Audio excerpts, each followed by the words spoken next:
Thank you for joining us for today's event with Jonty Blackman. At Classrooms Without Borders, we understand that education is the key to creating a more just world, and we recognize the profound influence educators have in promoting peace. Today, Rabbi Jonty Blackman will be the voice that exemplifies this truth. Welcome to our Zoom event, Reflections from the Israeli Homefront 2023, a glimpse into the stories behind the headlines. It has been 23 days since the outbreak of war. Today, we extend an invitation to delve deeper into the surface of newsprint and headlines to uncover the untold and profound narrative. Throughout our event, Jonty will share stories that range from shock and despair to extraordinary heroism, each weaving a part of the intricate tapestry of the Israeli spirit during these challenging times. For those of you joining us for the first time, I am Ellen Resnick, and I'm the Educational Outreach and Programs Manager at Classrooms Without Borders. In these difficult weeks, we have witnessed the tragic loss of innocent lives in Israel and the Gaza Strip. We are reminded of the crucial role that our study seminars play in nurturing empathy, curiosity, and analytical thinking. It is with the crucible of ethical dilemmas that we find the wisdom to shape our present and our future. Over the last 3 years, we have conducted over 468 virtual programs, engaging close to 77,000 participants from around the world.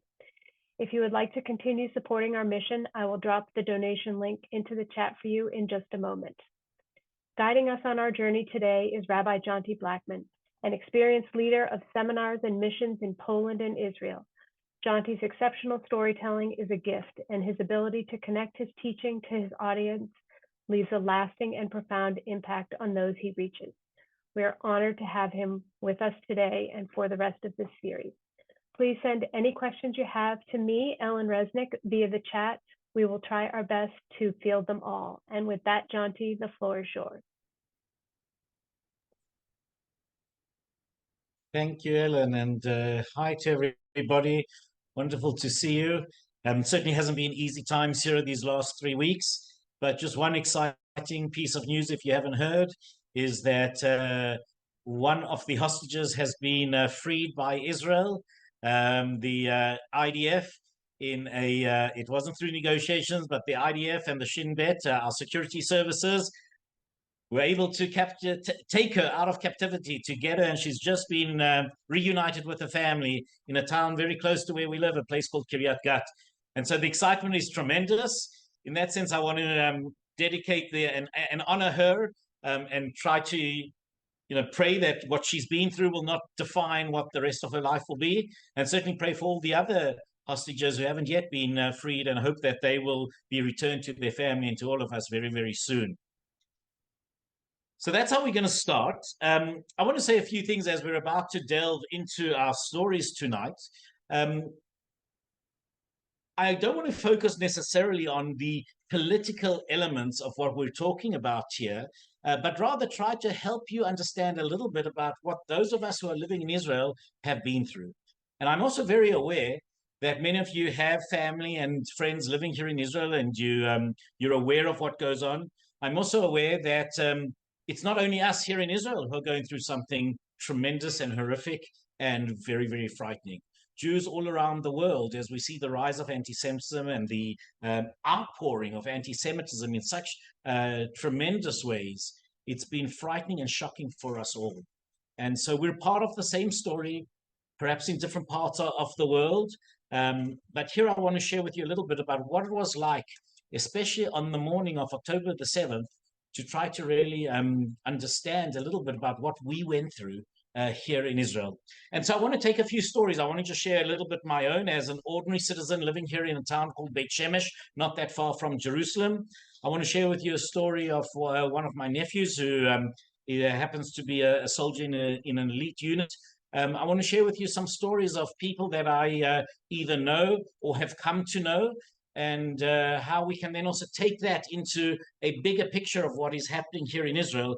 And certainly I want to end off with a story that I think will pull at your heartstrings, but at the same time fill you with incredible respect for the people who are involved in the story. And so if I can just share with you like this, on the morning of October the 7th, we didn't think that anything different would be happening. It was Simchat Torah, also Shabbat here, and as part of that excitement of the end of the festival of Sukkot, during the early hours of the morning, we had heard a number of booms in our area. It's not so unusual to hear booms in our area here because we have a quarry that's quite close by. And so the quarry, for whatever reason, does work on Shabbat, even though many places don't work on Shabbat here. Anyhow, as I got up and heard the booms, didn't think really too much of it, although it did seem strange that they were happening quite often. And I got ready to go to shul, to go to synagogue. And I knew that my wife was going to be coming a little bit later, and our kids would be playing a little bit at home, and then will be following us on their own to shul. It's not far at all from where we are. Anyhow, as I start walking out towards shul, I start to see these streaks in the sky and realizing it's not just booms here, but obviously there are rockets being shot at from Gaza. That too is not necessarily always that unusual, although certainly there were more than I'd seen in a long time. But nothing really hit me until eventually, as I'm looking at the sky and I see the Iron Dome hit one of the rockets that are coming, and that boom, that red flash that goes off in the sky. And suddenly I realized this is no ordinary day.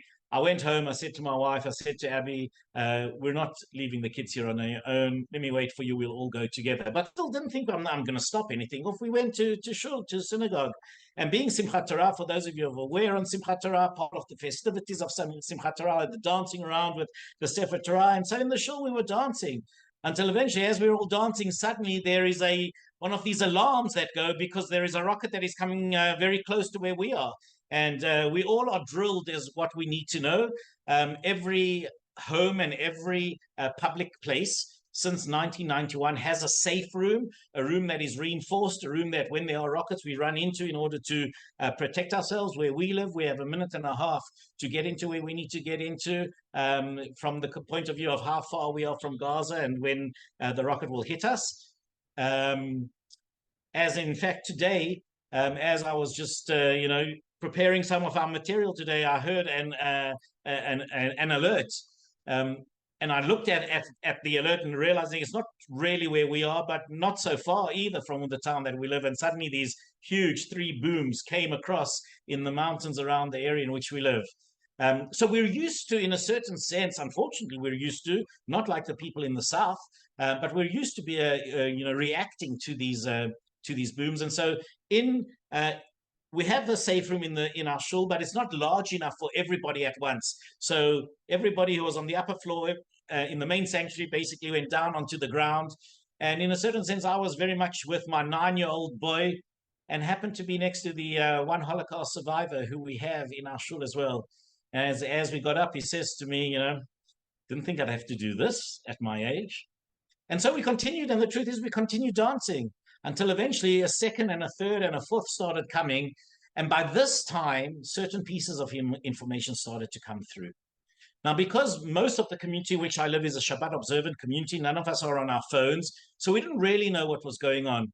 But by 9 o'clock, with that first huge boom in this area, loads of people who weren't necessarily in shul were woken up, including my daughter who was sleeping at friends of hers, and they happened to be sleeping in the safe room of that house.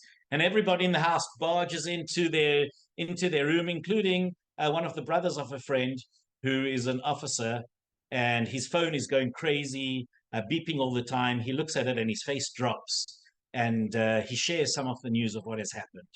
So the truth be told, from the point of view of actual information, the first person who I heard the story from was from my 14-year-old daughter, who says to me, Abba, they've kidnapped 35 hostages.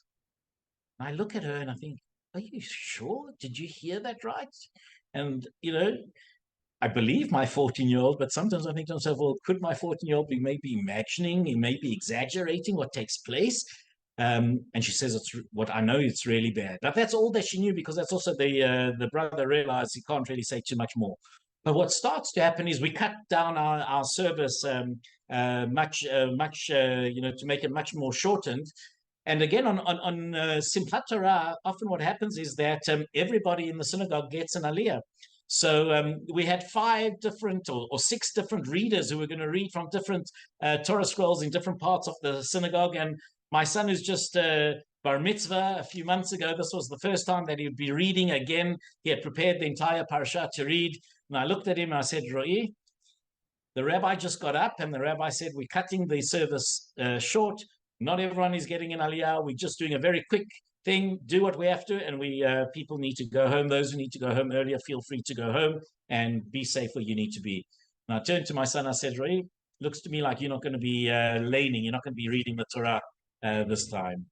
Anyhow, the gabbai comes up to my son and says, you're the youngest of all those who've prepared, you need to be laning. And so off he goes up onto the bima and he's laning and reading. And while he's reading the Torah, another siren goes. What do you do?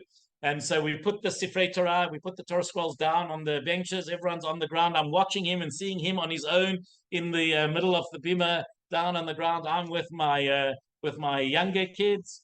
And afterwards, he read beautifully. So I said to him, Ro'i, how did you concentrate so amazingly? He says to me, Abba, I didn't concentrate at all. I was so nervous. I just said whatever was in my head. I couldn't wait to get it over and done with. So anyhow, that's how we finished the service, thinking, look, it's strange. Something is going on. We don't know what's going on, but who knows what will be. By the time we leave synagogue and start to walk around, we start to see things are very different in our hometown. There are a few cars in our town on a Shabbat, but very few. And suddenly you see cars going and people looking like they've just walked out of synagogue, getting into their cars is not usual for this part of of the country at all. And people in army uniforms getting, and it reminded me of Yom Kippur 50 years ago. Is this how people ran? What is going on? And one of our friends' kids, who's an officer, turns around and says, it's terrible. It's absolutely terrible. But I can't tell you what's going on. It's just terrible. Just look after yourselves. And off he drives. And we have 4 nieces and nephews who are all in either serving in the army or called up. And everyone was called up that day. And literally, you saw people just leaving our town. And being Shabbat and knowing that we had the siren, and if we need to, we'll go straight into our safe room at home. I didn't turn on any radio or any phone to see what was going on. And as Shabbat was coming out, the pit of my stomach trying to think, what am I going to do? Do I want to switch on the news or not? And then obviously once we switched on the news, the trauma of what we understood, and by the time we went to bed, certainly we couldn't hide from our kids what was happening, but my younger kids, we put them to bed saying something terrible has happened. One soldier has been kidnapped. I could not bring myself to tell them more than that. I needed them to sleep that night. And the next morning, obviously, we then shared a little bit more and little bits of pieces as the days went on, so that they know what's going on, but certain details, certainly they do not know. And I think from their own point of view of being able to cope, because they are afraid and they want to make sure that we're protecting them, I need to hold them in a way that they can handle only the details that they need to know, and everything else needs to wait. So when we basically went to sleep that night, for the little that we did sleep, we knew that there were 300 who had been murdered. We knew that there were, it seemed to be close on 80 or 90 who had been kidnapped. And obviously that was nothing compared to what we understood afterwards and what you now know as well. That was our first day of understanding this war. The other story is my nephew, who happened to be with my brother-in-law, not where we are, but they went for the Simchat Torah to Bnei Brak, which is an ultra-Orthodox town, because my brother-in-law is very close to the great rabbi of the Sadigura Hasidim. And so they wanted to be there, to the special environment of Simchat Torah and the singing and the dancing. They wanted to be there. And they had rockets much earlier than we did already in the early mornings. And as the rocket fire just kept on going at such a speed, my nephew, who's an officer, sorry, he's not an officer, but he's in an elite unit. I have another niece who is an officer, but he runs back to where they were staying. He goes to get his phone. He opens his phone. And again, that concept of someone who's a Shabbat observant to open their phone is a big deal. But all of those who are in the army know that if on Shabbat something is happening, you cannot wait. life is on the line, lives are on the line, and you have to respond. And so he looks at his phone, he realizes how huge this is. He sees from his officer, make your way straight to the base as soon as you can. And he runs back to where everybody was celebrating Simchat Torah, sweating like anything, and says to my brother-in-law, I have to go, and I have to go now. By this stage, he had already packed his bag with him, and then he realizes he doesn't have a vehicle with which to go. And by this stage, the Hasidim, some of them are all starting to work out what's going on, what's the kerfuffle going on around here. And they realize in Bnei Brak, there are no cars. It's an ultra-Orthodox town. There literally are no cars driving in the town on Shabbat. There are fences on some of the roads, on the main road, so you can't even drive through that easily. He tries to see if he can get a cab. There are no cabs in the area. And here, I think, is the crazy thing about what is going on in this country at this time. One of the Hasidim says to him, come to my home. And he takes him to his home and he says, you see the keys on my shelf? Those are the keys to my car. Take them. Takes him downstairs and says, you see that car? That's my car. This is the code. Get into my car and drive, and you go to the base.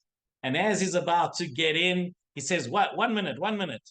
Come with me to the Rebbe. You got to get a blessing before you go to the base. And so he goes in, the Rebbe wants to know what's going on. The Rebbe gives him a blessing, gives all the soldiers a blessing, and then changes some of the tunes of what they were singing in order to say to the Hasidim, this is now what you have to do. You're going to sing on behalf of all the soldiers who are going where they're going. And the next day, when the Hasid comes to the base to pick up his car again with a friend of his, they have filled their car with food and all sorts of goodies for the soldiers, praying and hoping that the soldiers will get what they need in order to do what they do. And that's an interesting point, which perhaps I'll speak about one of our other sessions, is what has happened to the ultra-Orthodox world, especially when many of them are not serving in the army. What has happened here in this war that has been quite incredible. And so what I want to say to you is like this, is that as we talk the story through of what happened that day, in a certain sense, I'm sharing with you part of those of us who were, in a sense, we were keeping the Shabbat, and therefore we weren't exposed to everything that was going on. But speaking to an aunt of mine who lives in Tel Aviv, she said to me, you have no idea how terrible my Shabbat was. She lives on her own. Her kids live in different places. And she said to me, I just was watching the news and it was getting worse and worse. I felt that everything was going to explode and there was nothing I could do about it. In a certain sense, we were spared that because we only started to hear part of it only afterwards. And in a certain sense, therefore, I'd like to just share my screen with you and try to just share one or two things about what took place on those days and how it impacted all of us. By now, many of us are aware of some of the pictures that we've seen, and we know some of the stories that took place, and certainly the huge barrage of rockets that were shot at us, came under attack, that we literally could not fight back quick enough. And what I would call a blitzkrieg, this incredible attack with force that we never thought, we had never dreamed of, came and attacked us. And if I just look at the satellite image, it's not so easy to look at, but let me just try help and explain to you. If you look on, I hope it's also on your side, on the left-hand side is the Mediterranean Sea. This is the shoreline. And what you see as a little bit greener on the actual picture, this is the Gaza Strip itself. And where you see the arrow going down, this is the fence of the Gaza Strip that was broken through and came where the terrorists burst through and came into Israel itself. Where you see all the brown and you see the smoke, those are all the fires of the 7th of October, 2023. And this is where the craziness was taking place, and we had no idea that it really was taking place. This is a satellite image. And to try imagine what it looks like from the heavens as the onslaught came upon us, it was absolutely incredible. By the time Shabbat was out, we didn't have all the information, and certainly the next day or two we had more information. What we realized is that the terrorists had come through, more than 1,500 terrorists had come through from the Gaza Strip. They had attacked 22 different communities, kibbutzim, moshavim, and actually three major towns, Sderot, Netivot, and Ofakim, as you can see in the eastern side here, Sderot, Netivot, and Ofakim. Not only were there 1,500 terrorists who had come through, but when they realized that the army didn't seem to be around and wasn't stopping them much, they called for many of their friends to come over and to start looting and helping as well. And so 2,000 more individuals came across in order to do to us what they decided to do to us. This is a slide from just a few days ago, so things are slightly different, but we have more than 8,000 rockets that have been fired at us since October 7th, more than 1,400 people who are murdered. It is the largest number of civilians we have ever had murdered. It is the largest number of people that we have had murdered. Jewish people have been murdered in one day since the Shoah, since the Holocaust. It is known here as Shabbat Shchorah, the Black Sabbath, because it is absolutely black what took place. And of those 1,400 and more who are murdered, more than 900 were civilians, not armed soldiers or police officers. More than 5,000 are injured. And here a few days ago, we knew that there were 229 kidnapped, but by now we have 238 that are kidnapped. I was going to say to you 239, but thank God one has been released, and we pray that there will be more. We don't know if there are more that are kidnapped, but those that are verified being kidnapped. We have about 40 missing, and we're not sure what has happened to them, either missing in action soldiers or others. And because of what took place, for the first 2 days, everyone was still where they were. But by the end of the second day, going into the third day, Israel told people to evacuate, and we have more than 500,000 Israelis who have been displaced from their homes, either in the southern area or in the northern area just near Lebanon. Just 1 sec. Excuse me, I went one too far.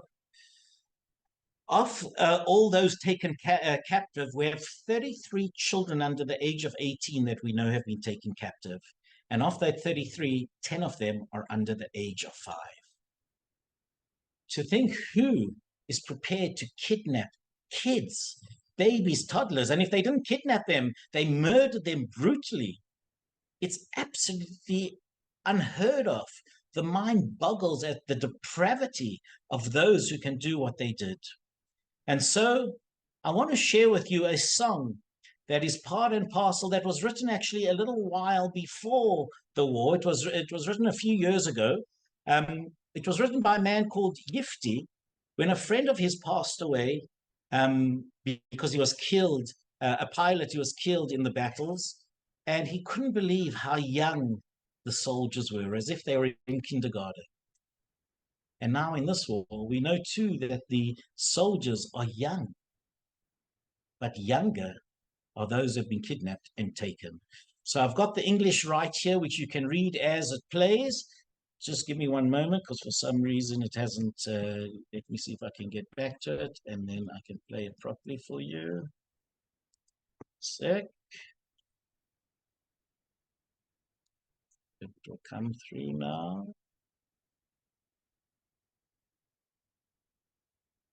Is there a minute ago? Let me just see if I go back. I'm going to stop sharing and try, because I really believe it would be, you appreciate me doing that.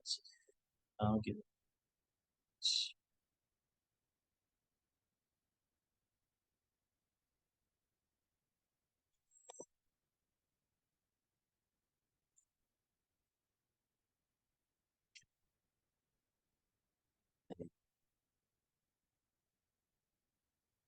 Pictures and the words, you'll be able to follow along.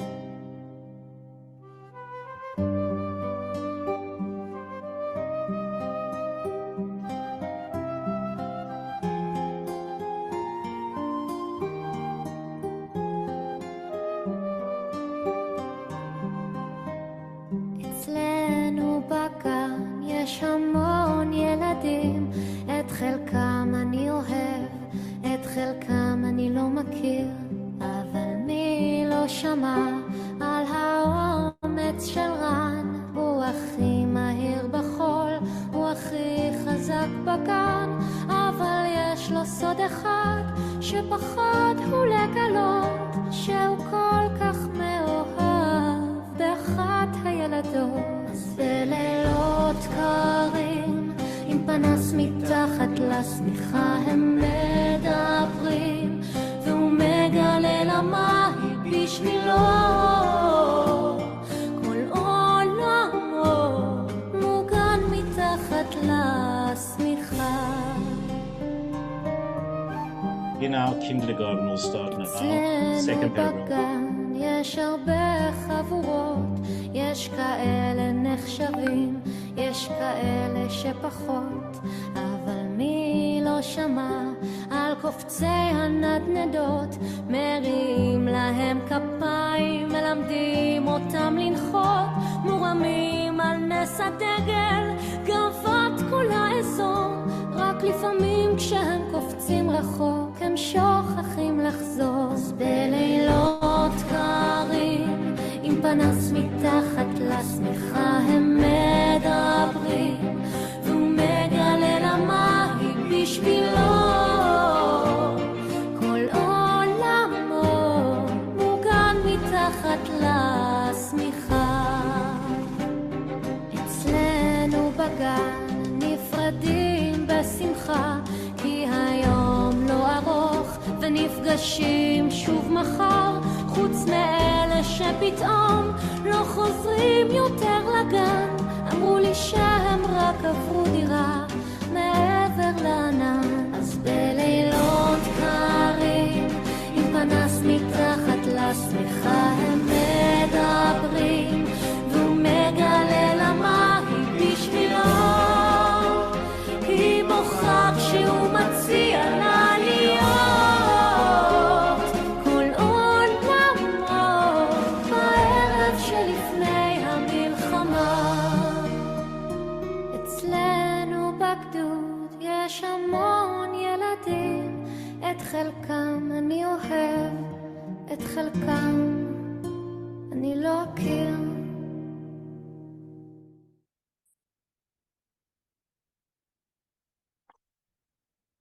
Not an easy song, but a beautiful one that speaks of the soldiers that we have that are so young.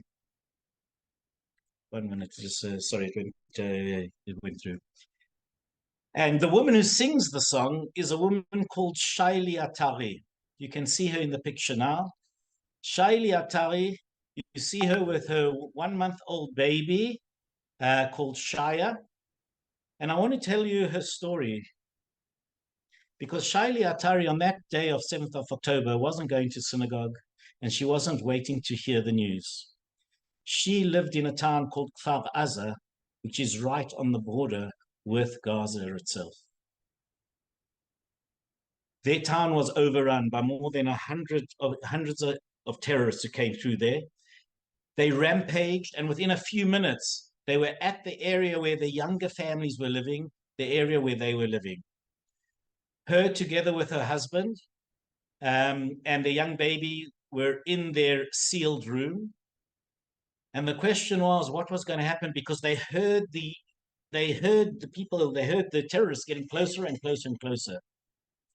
Just before I tell the rest of the story, let me just say like this: in Kfar Aza, out of around 800 people, by the time the rampage and the massacre was finished, 52 people were murdered. Out of those 52 people, 40 of them being kids. There are more than 13 that are still missing. 6 are wounded and 7 have been kidnapped out of 800 people. The place itself is absolutely destroyed. And some of the most difficult of the fighting took place in Kfar Aza, and it took days to clean it up. Days. It took them more than a week or two to clean up Kfar Aza. Shaili describes how her story was that as they were in their sealed room, her and her husband had signed to each other quietly that if something happens, she needs to run with the baby. And so as the sealed room, the way it works is the sealed room has reinforced concrete walls so that a rocket cannot penetrate. The window itself has steel doors that you can close so that rockets and bullets cannot go through, and a steel door from the inside of the house, always facing another wall in order to give it that added protection that it shouldn't be hit straight away. And so their sealed room is that they've had the door closed, but they hear the terrorists coming around to the side of the window, and they hear as her husband is trying to keep the steel doors closed, they hear the terrorists managing to break open the lock and start pulling the sealed door open. Her husband keeps on holding onto it, and with that sign holding onto those steel doors, she rushes out of her door, out of the actual door of the room. She rushes out of the house and she runs. She has no idea what has happened to her husband because she runs, and that was their idea. But she runs, and where does she hide?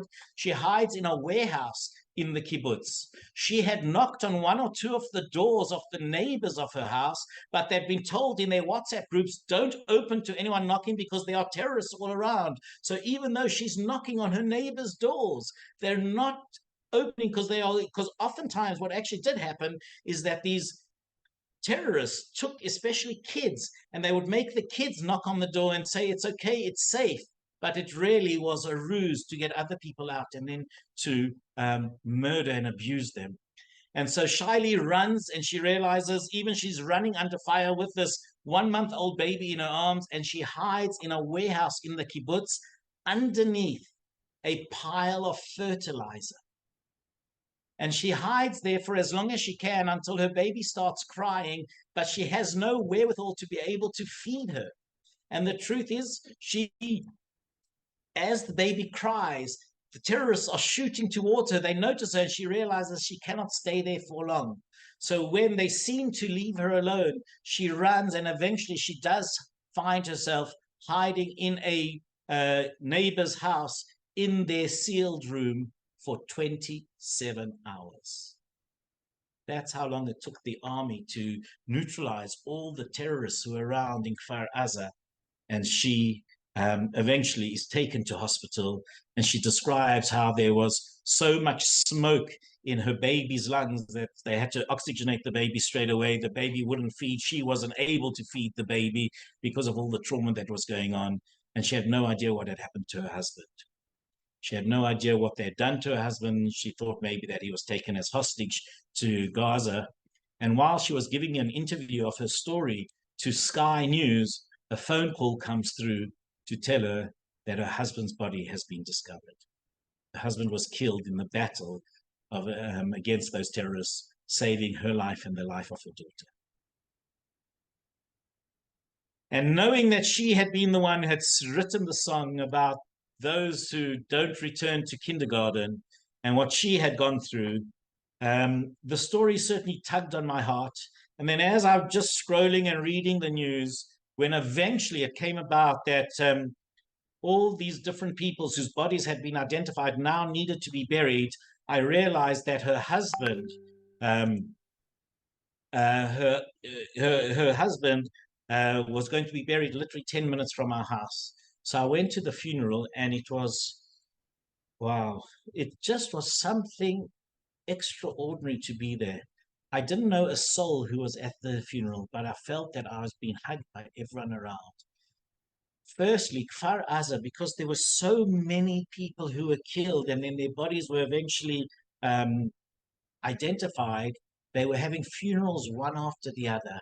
And as they began this funeral, two things they said.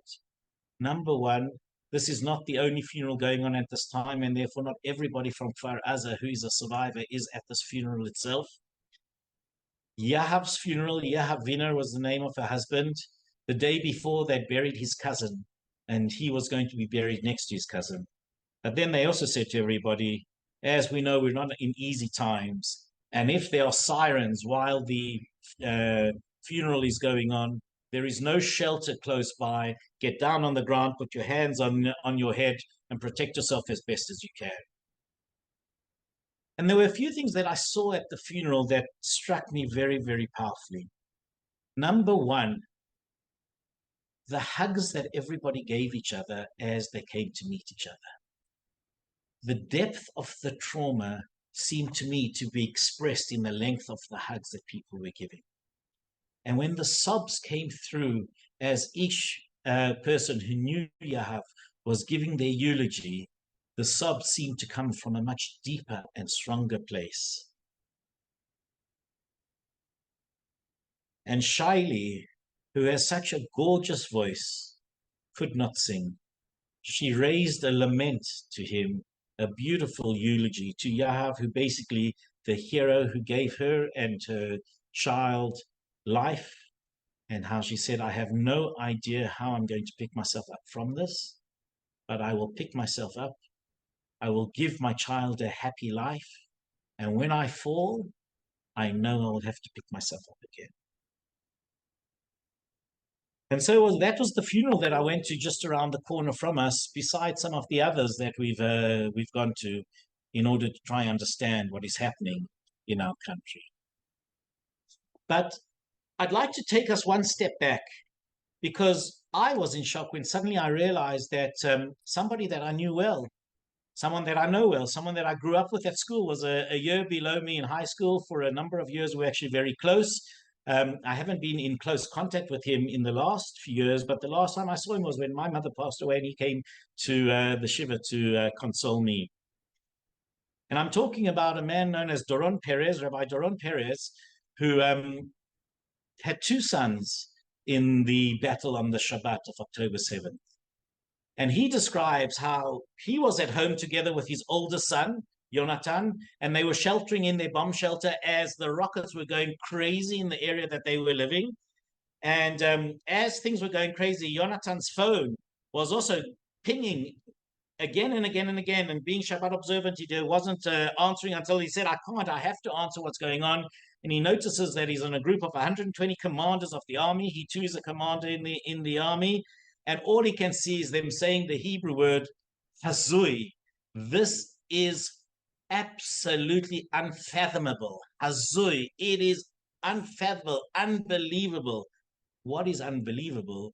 The first thing he sees is the picture that we are so aware of, those of us who've seen, as the terrorists came in riding on those jeeps, on the white vans with open back vans, carrying their rifles. And so Jonathan says, I'm going. And his father says to him, what do you mean you're going? You're about to get married. In 9 days' time, you're supposed to get married. You're not going anywhere. What do you have? You have your handgun. Your actual real rifle is on the base. You're far away from the base. And he looks, he sees that his officer says, anyone who can come, anyone who has a weapon, come down now, come meet me in Sderot. And so he calls his commander just to see what's going on. The commander says, just come. And off he drives down under tremendous fire, eventually meeting up, fighting with a number of different generals. And he gets to fight in Sderot, and then it goes to the kibbutz, a kibbutz known as Nachal Oz, and there is an army base very close by, and he goes to the army base of Nachal Oz. Now, the truth is, when they go to the army base, which had been overrun by the terrorists, he knows the army base well because he had been there many times. His younger brother was serving as a commander in the tank, in the tanks that were on that base, and his brother was there that Shabbat. So as they go fighting a tremendous amount of terrorists, all sorts of different fighting, he eventually does get ambushed. He gets shot in the leg. The person with him gets shot in the shoulder, and the other person on his other side gets shot in the stomach. At 4:30, he phones his father, who's not exactly picking up the phone, but he phones and phones and phones and phones from somebody else's phone. And he says to him, you have no idea how bad this is, but I'm okay. I've been shot in the leg, but I'm fine. And his father said his heart dropped, thinking, if your kid's going to tell you, yeah, everything's fine, I'm okay, and it's not okay. But he said, I just have to do what I have to do, and I'll speak to you later. And again, later on, as they realize what is going on, he says, what, the son phones and says, I'm really worried because he knows what has happened in Kfar Aza, and his fiancée, who was with the family for the festival, her family comes from a kibbutz called Saad, which is literally across the road from Kfar Aza. I have no idea, he says, what has happened to their family. And I also know that there are 2 helicopters that have been flying above us, one of them with my future brother-in-law in them, and I know they've been shot down. Eventually, they find out that the brother-in-law is fine from the helicopters, that the members of Kibbutz Saad are fine. There were terrorists on their way to Saad. Another son-in-law of other friends of ours was actually battling them in the fields of Saad at the time and was able to push them back. And so they were fine. They're at the moment evacuated, and they're further up north. But what we find out is that Jonathan, the older brother, the commander, the paratroop commander, he fought like crazy. He got injured. He was able to eliminate 20 to 25 terrorists while they were fighting. And more importantly, he was able to save a similar number of tatzpetaniyot, which means the women who's serving as lookout soldiers, watching the fence and watching what is going on, who were surrounded by these terrorists, and they were able to get them to safety. The thing was that he knew that his brother's tank, he knew exactly where his brother parked his tank, and he says to his father, I can't find the tank. He must be out to battle. And only hours later did they find the tank, but the tank was abandoned. And when they find the tank, his brother Daniel, there is one person in the tank who has been killed in battle, and there's no sign of the other 3 members of the tank. In every tank, there are always 4 members, one commander and the others doing other jobs. They haven't been found. There's no trace that they've been taken hostage to Gaza. There's no trace of them that they have been, that a body has been found. And so they have absolutely no idea what has happened to their brother. And so on the one hand, you have a kid who is injured. On the other hand, you have a kid who's missing, and you have no idea. And with all of this going on, there's supposed to be a wedding in a few days' time. And they have no idea what should they do. Should they have the wedding or not? So the wedding was supposed to be this past Tuesday. The Thursday before, they get a message from the army to say that information as to what has happened to the younger brother is going to take a long time to get to them. They will not get information soon. And so the family discusses it, and the parents say to the young couple, if you believe you want to get married, we will have the wedding without Daniel present. And so the wedding took place last Tuesday. It was a much smaller wedding. It wasn't a wedding the way they had it. The Khatan, the groom, hobbled to the actual chuppah. And on the one hand, people spoke of how happy the wedding was, and at the same time, how tremendously sad and tragic and emotional it was, knowing and speaking of the brother that is not there to celebrate with them. And when you ask yourself, how can it be? How does a family manage to celebrate a wedding when one of the sons is not there, and it's just a few days, just over a week since you have no idea what it is? How do you hold both the tragedy and the happiness in one soul? It's fascinating, because what you're seeing, and this is, I think, has become a phenomenon here in Israel, is that I haven't seen as many weddings as I've seen these last few weeks. Ask this couple, Eleanor and Or, who flew back from Thailand when they realized what was going on. They decided they're getting married. They got married, and the next day, both of them went in to serve in the army. And if it's not Eleanor and Or, it's Gal and Liran, who decided that their wedding was supposed to take place and it can't take place, so it's going to take place on the army base, surrounded by all his army mates. That is where he's going to get married. And if it's not them, then Talia and Ori, both of them serving in the army, held their chuppah on an army base, as well as Omer and Itai. All these different people celebrating their weddings in such unusual circumstances. And so what I want to share with you as well is that as this was happening, that concept of, do you wait in this terrible time, or do you continue celebrating? And can private individuals find a place where everyone is hurting to be able to celebrate? And here is, I think, a fascinating thing. We happen to have been invited to two different weddings of kids of friends of ours. One of them where both the bride and groom were not serving in the army, and so they decided to make their wedding much smaller. Instead of in a function in a venue, it literally was in the car park outside her parents' home. Other friends of ours who had to put off the wedding because the groom is an officer and he was leading his men into battle, and therefore they couldn't hold the wedding, although he came out for 48 hours and the wedding was held last week, and off he went back into battle. So the question is, where is that coming from? How are Israelis doing this? And it's across the spectrum of both religious, non-religious, left, right. It's what is going on? And I think the fascinating thing is, and this I truly believe, the Jewish people are a people who celebrate life. L'chaim is what we say in order to celebrate. We're a life-affirming people. Hamas has proven to us that for them, murder and death and degradation is far more important than celebration. And so I want to share with you, as we were at our friend's daughter's wedding, they didn't want us to share pictures, so I haven't done so. But just before they broke the glass under the chuppah, the bride said, I wanted to speak. And so she had written her own prayer, and she said the prayer which I've translated for us. And as she finished the prayer, the chazan, the cantor, started singing the prayer for the soldiers of the state of Israel. And the rabbi framed the picture also as, you know, when we break the glass, we always say that at the height of our greatest celebrations, we remember the destruction of Jerusalem 2,000 years ago. But today we don't have to remember the destruction of Jerusalem, because we're living through our own mini destruction that we have to pick ourselves up from.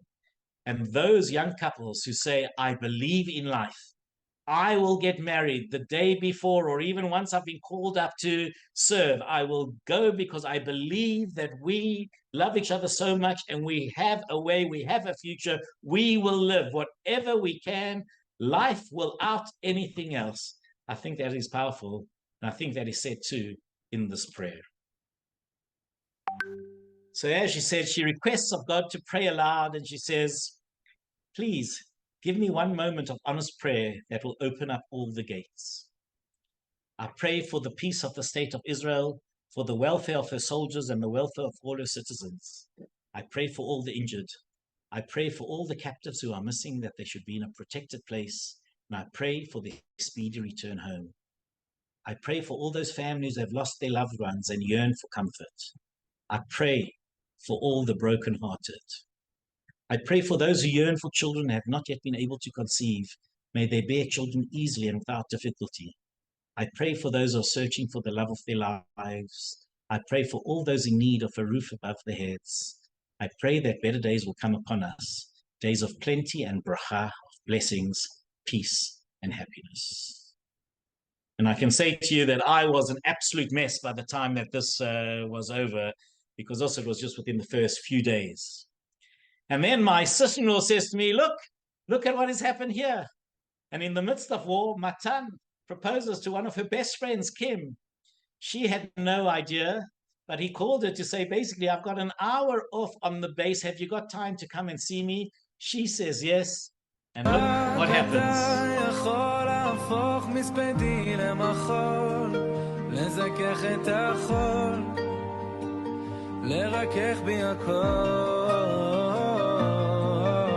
ורק אתה מבין איך לגשת ללב שלי, משכך כל כאב שבי, מרפא את הלב.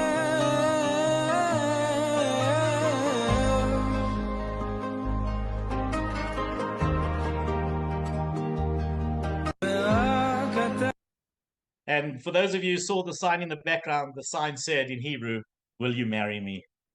And so the sense of it is just amazing how this phenomenon of weddings and proposals, and yes, we are going to live, that concept that hatred destroys in such a huge way, but love builds, and love gives us future. And it is love that we have for one another as part of the Jewish people, the state of Israel, for humanity. And so I want to end off with one story of love that is absolutely incredible. It's love of a father and a brother for their sister. I'm going to share with you part of the video that was aired on national TV. As you'll notice here, we have the father who went in on that Saturday morning when he heard that his daughter was being not just threatened, was being attacked by terrorists.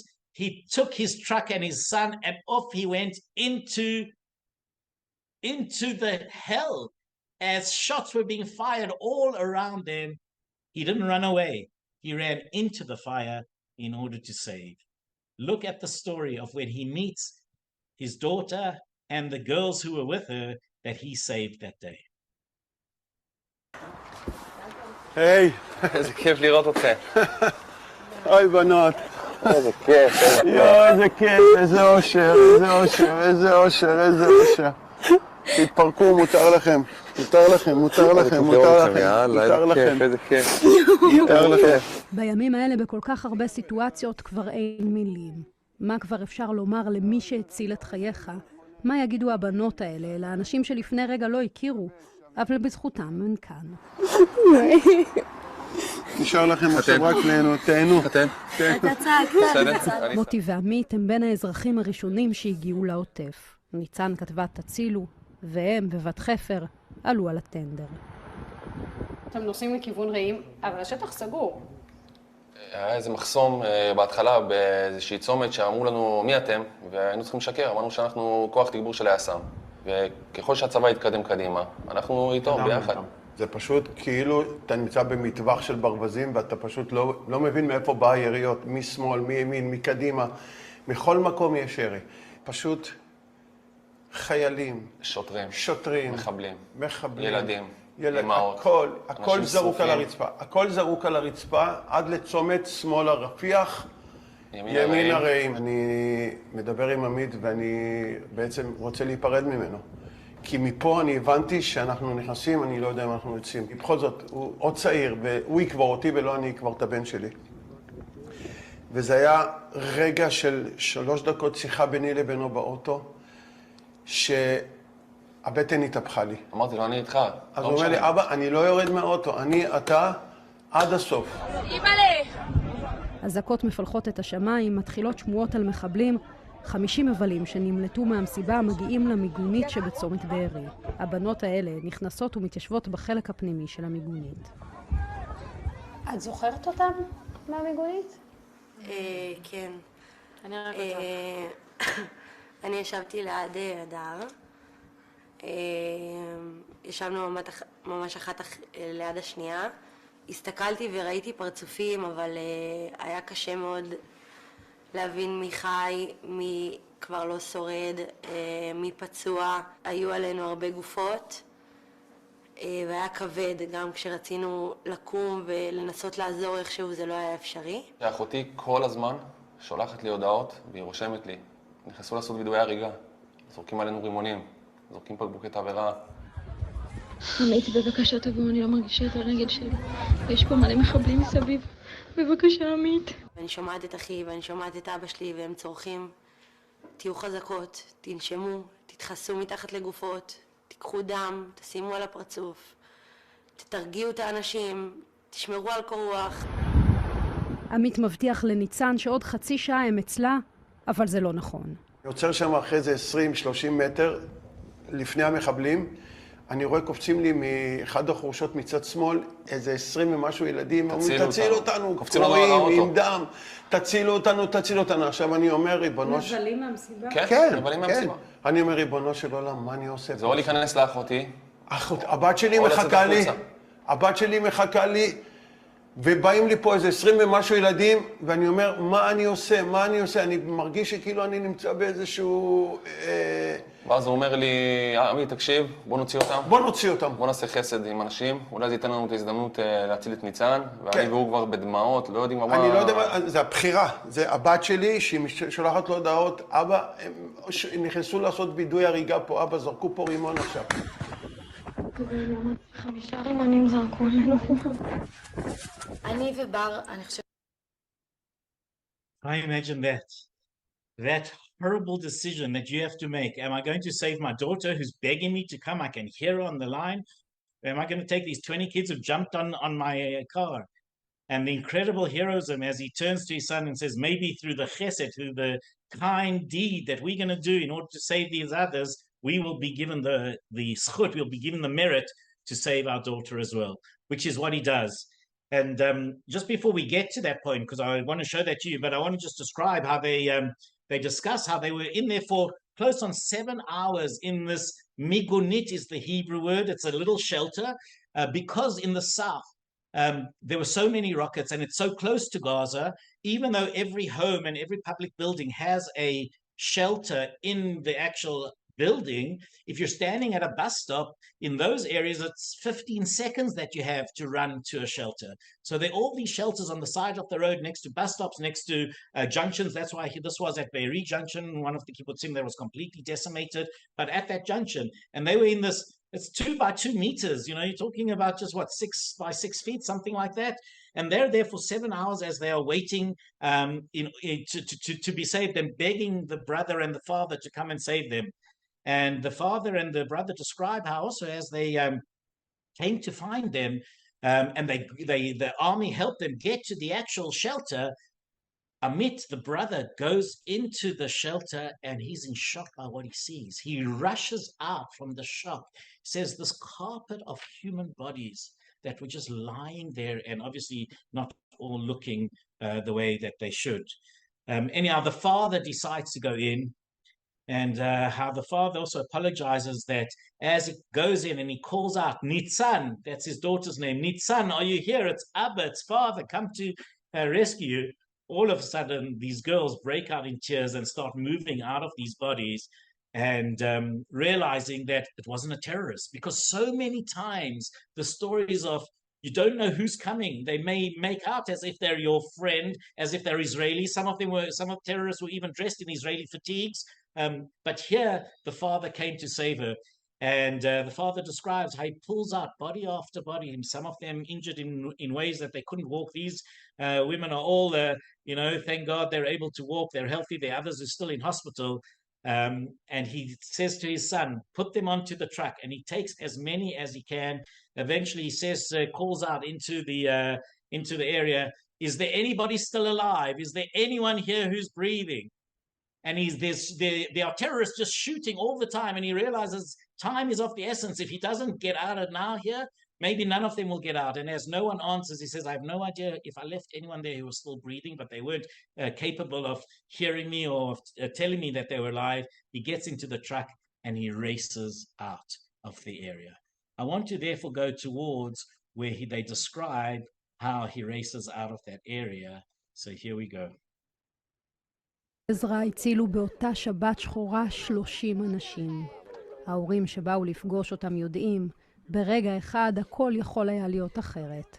בת איבדה בשבת את 2 החברות הכי טובות שלה, עדי מרגלית ורוני שטרית. חברות של בר, יובל והדר עדיין מאושפזות בבית החולים. כולן כאן עוד לא ממש מעכלות, אבל יודעות שיסחבו צלקות לכל החיים. זאת הבת שמצאתי באוטו כשניקיתי. יש ברבור. ותיקחו לה את זה. כן. חזרתם, אתם קיבלתם את החיים במתנה, תהנו ממה שקיבלתם, תהנו מהחיים האלה כי הם טובים, בעזרת השם תתחתנו, תביאו ילדים, לחייך, ליהנות, תשמרו על עצמכם בכל מקום שאתם נמצאים. חוץ מזה, אני אוהב אתכם ואתם כמו ילדות שלי. אבא שלי, אנחנו בוחרות בחיים. גם בשביל מי שלא. בואו, בנות.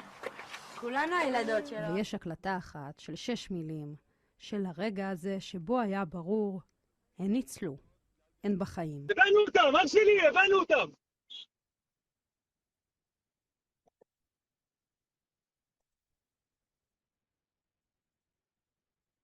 That to me is the story of heroism, of love overcoming all evil, of a father and a son who will go in not just once but twice to get whoever they could to save them and to change the world in a positive way. Because for that we were created. It is the image of God that it is in each of us as humans. And what Hamas has done is brought out the Satan in every one of them. But we will not allow them to destroy us. We will take the love that is a natural part of who we are, the love of life, and we will build and build and build so that we know that when we say, Am Yisrael Chai, it's not just an empty statement. The nation of Israel lives, will thrive even. Thank you so much for being with me. Any questions? I'm happy to take them as well. We do have a few questions, although with those last words that you just spoke, I'm not sure that these questions have as much poignancy. The first question that was asked early on, for the Orthodox, can you explain the dilemma between keeping religious during an invasion and war? Okay, so I'll begin by saying historically, when the Maccabees were fighting the Syrian Greeks, there were many of them who hid in the caves, and the Syrian Greeks were told by one of the Jews who as such were betraying them, they will not raise up arms against you on a Shabbat. And so they came to find them on Shabbat, and they massacred them. And it was then that Mattathias, the leader of the Maccabees, said, there is no ways that Shabbat is allowed to precede life. Life, and what is called in Hebrew, pikuach nefesh, the saving of life, is the highest of all. So what happens is this, is that if you are a halachic observant Jew, the army provides you with many, many challenges. I remember when I was in the army and just getting up onto a lookout post where you're going to be keeping guard, and you have to call into the to the command center to say, I'm here, all's okay, I've just switched to whoever it is. What else do you need to say? If there's anything that's going on, do you answer? It takes time for you to be able to actually do that and feel comfortable doing that and knowing that this is what really needs to happen. And certainly I remember one of the times that I was in reserve duty on Yom Kippur, where that's what I was doing, and a time where I would never ever pick up the phone, I would never ever do anything that was to break Yom Kippur. I, in a certain sense, broke Yom Kippur, but I broke Yom Kippur in order to save life. So I kept Yom Kippur, but I kept it in a way to save life. And so that is really the concept, is that you have to do everything you can, and you cannot, if there is a doubt, should I or shouldn't I? Don't doubt, do it, save life. And it happens in many, many different ways, but it's therefore, that's why on a Shabbat, when people aren't answering their phones, that it may take time to find someone who's halachic observant to get hold of them, or you look after your phone, get into a car when you know you have to. And certainly that's what you see thousands of people have done on Simchat Torah. That's what they've done since then, every single Shabbat. And there are ways also that, even think about it, even in civilian life, where you've got doctors and nurses who live at home, and if they are not prepared to be on call on a Shabbat because they can't get to the hospital and aren't even allowed, once they finish their duty, to come back, which they're coming back home is not anything of saving life, but it's giving them a sense of, okay, every time I go to call, that's it. It's the end of my time with my family. So the law has allowed it, and that's what people do, is either there are certain places where the hospitals have drivers who drive them back, or they drive home in order to be able to do that. But I think that's the important thing, is that, and the concept of what values do we hold dear, and what values do we say we hold even dearer, and therefore we have to do what we have to do, because in the end of the day, there is nothing greater than saving lives. As the Gemara says, one who saves a life is as if they've saved the entire world. And so those who are halachic observant will break Shabbat for that, and perhaps for that alone, because in the end of the day, we need to live. Thank you, Jonty. The next question from Leslie asks for you to restate the name of the song, and I will ask you to send that to me along in an email so I can include it in the follow-up email that I send to our participants. And can we here in the United States find it on the internet? Is it easily found? Yeah, you can find it on YouTube. It's called Etzleinu Bagan is the Hebrew. I can also write it in the chat, which means in our kindergarten. And the woman who sings it Shaili Atari. I'll write it now so that you've got it on the chat. Perfect. Thank you.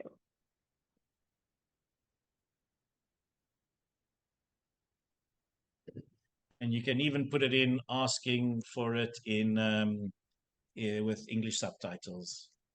But the English subtitles didn't have as good pictures, so that's why I chose to do it myself. And then the next question is about social media.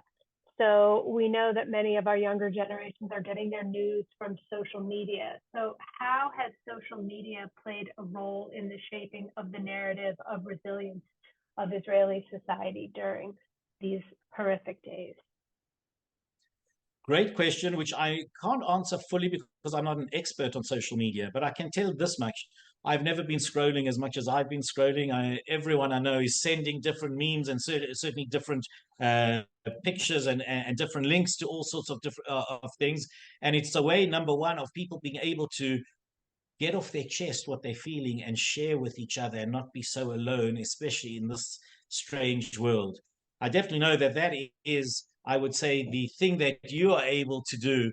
A battle that you can fight for us is by fighting on the front of the social media and getting the messages out there.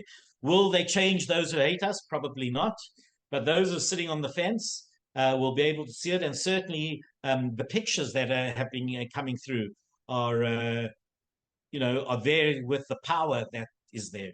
Let me just say like this, especially Hamas's pictures that they themselves took, which is incredible that they were prepared to record everything that they were doing with such glee. The depravity is absolutely unbelievable. But in Israel here, they haven't necessarily allowed all of that to be shown in order not to frighten the population. But you're able to see a lot of that ourselves. We're able to, within certain links, get into some of those. But as my wife Abby had said to me at some stage, you have to stop doing this. And I got to a stage where I said to myself, I actually think this is going to affect me, not just now, but in the long term part of my soul. I know enough of what has happened. I don't need to see all the different pictures that are going to make me throw up and going to leave a scar within inside of me for years to come.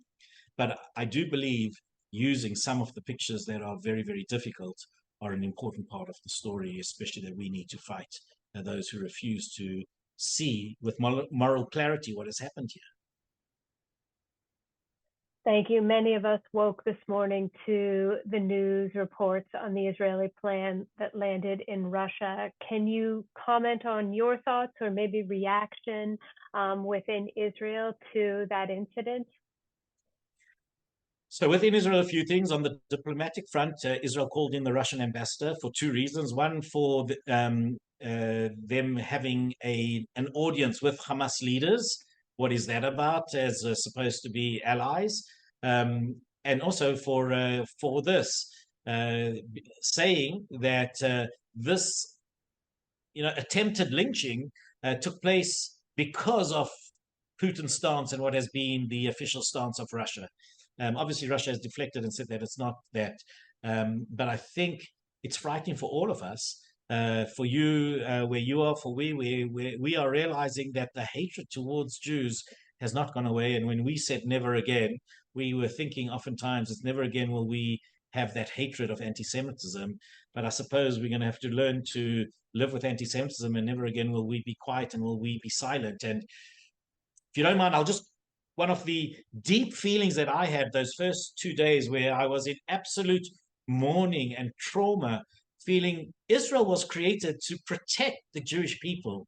And how could it be that a Holocaust, an absolute Shoah, Holocaust was happening here? But the difference was, when the Holocaust was happening, there were very few who were able to save themselves. There were those who tried, for sure. There were Jews who tried it, and there were good people who weren't Jewish who tried very hard to save Jews. But here we have the army, and if the army was absent for a while, and there were only few who were there, the incredible amount of people who have gone more than 150% call up, people have forced their way in to go and serve. That, I think, is the miracle of living in the age that we are. And in a certain sense, I'll say we've fallen, we've made a mistake, this is horrific what has taken place, and there are going to be heads that are going to have to roll because of it. But we can pick ourselves up and thank God for that. And I'm going to end with this question because I think it's so poignant given that we're Classrooms Without Borders, and perhaps this is going to be part of a future event in this series. But how have educational institutions and students in Israel found innovative ways to preserve and stay connected despite the challenges of war? Wow, I'm not sure if they have. And it's not fair for me to say, because I myself am not connected to so many different educational institutions that I can say what I think they're all doing. I'll say if on a personal level, I'm not so impressed with my kids' school and what they're doing, but it's also, try imagine this. You've got my one kid's school, the high school for my boy. His principal is in reserve duty right now, and has just come back in order to, he came back for a day and came to visit the school, but literally he's been fighting on the front lines, as are many of their teachers. There aren't teachers around. There's a call to go out, who's prepared to volunteer, because there simply are not enough teachers around, and therefore most of our kids for the first few days weren't at school. They were at home. Eventually they started having Zoom school again. Try imagine that, having Zoom school again with, as we had during COVID. I didn't even force my kids to go on. If they wanted to, I said, fine. If not, what's it going to do to them? It's not.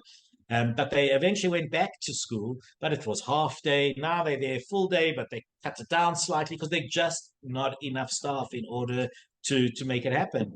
Also because of what's going on and the fear of rockets coming through, only one grade at a time in my kids' elementary school is allowed to play outside. So they've had to change recess, and they've had to play cards or play games inside. Try imagine that with, a few hundred kids in a school. So all of these things, I'm not 100% certain that the educational institutions have really managed, but I don't know. The one other educational institution which I was actually quite impressed with was my alma mater, which was the yeshiva, the Talmudic academy that I studied in. So they have more than 100 foreign students who are learning there. The Israeli students who are learning there are all students who serve in the army. That's the way it goes. They serve part. They have a 5-year stint in the yeshiva. Part of the time they're serving the army. Part of the time they're studying. But now they're all serving the army. So there's hardly anyone there. And again, most of the staff has been called up to duty. So a call went out to a number of us as alumni that the counselors felt they couldn't speak individually to all the foreign students who were there, about 100 of them, because they didn't have the capacity. Would we come in, and are there those of us who are prepared to come in and just interview the kids, have a 5, 6, 10-minute conversation, whatever it is, with the kids, because they wanted to know, are they all safe, emotionally sound? Mm-hmm. So if you ask me there, I think tremendous innovation from them, thinking, what can I do in a situation where I just can't work it out? And there were things that came out of it that allowed us to know allowed them to know who to focus on, who not to focus on.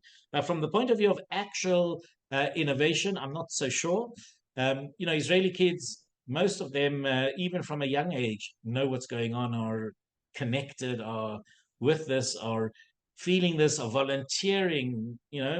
So many kids are evacuated and are trying to, just live normal lives, which how can it really be so normal, even if you love going to hotels? But, a family of 5, 6, 8 in a hotel room doesn't always work so well without the space that you need. So I can't answer that, is anything happening? I think what will be fascinating rather is what takes place in the months to come. And do we see Israeli educational institutions being able to put together programs that allow the students to process it? Because I think the main thing that is happening here, it's not just about the knowledge, it's the trauma that these kids are living with. Like my 11-year-old kid turned to my wife the one night that she was putting to bed, he goes, "You're going to make sure that I'm safe, right?" And my 14-year-old asked me, well, maybe you can get us a British passport or another passport, because there were talks of some of the hostages who were being released were hostages who had foreign passports.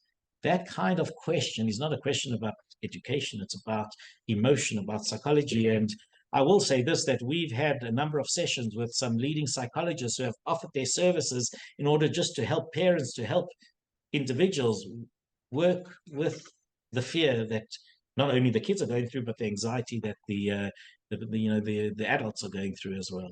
So that's what I think, Yeah. Absolutely. Those are beautiful words and beautiful sentiments. And I do hope that we can help the children to feel safe and to be able to heal from this trauma as well. I'd like to thank you, Rabbi Jonty, for guiding us with this exceptional wisdom today. With the knowledge we've gained, let us strive to be catalysts for change, champions of peace, and advocates of justice. We look forward to seeing you all next week as we continue this evolving series. Just a reminder, you only need to register once and the Zoom link remains the same. We also invite you to join us on Wednesday at 2 p.m. as we will hear from our CWB scholar, Avi Ben-Hur, and his continual series on the updates from Israel. Please visit our website to register online. Thank you for being part of this meaningful journey. Until we meet again, stay compassionate and stay committed to making the world a better place, and pray for peace. Bye, everyone.